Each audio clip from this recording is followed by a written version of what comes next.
Hello, everyone, and welcome back. I'm Stephen Long, your notorious BIC. Just getting back from a 4-day work weekend. Thank you, veterans that served. I hope you guys enjoyed your Veteran Day celebration. And thank you again to all of you that have served our nation in the military format.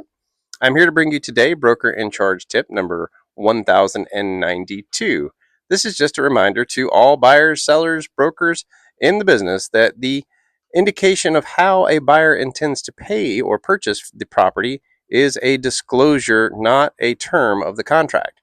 So if in the offer to purchase, a buyer says, I'm going to get a conventional loan, but then they say, I am actually going to switch and get an FHA loan, they're allowed to do so.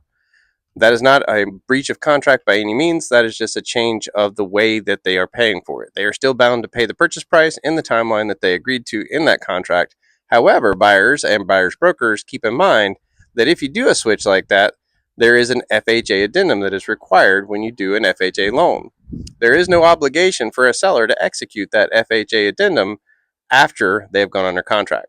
So all things to keep in mind. Hopefully everyone still gets to the closing table with the amount of money and the amount of time that they need to get there.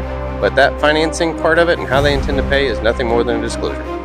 Again, I'm Stephen Long, your notorious BIC. If you like our broker in charge tips, please stay tuned, hit like, subscribe, and come back tomorrow. I'll see you then.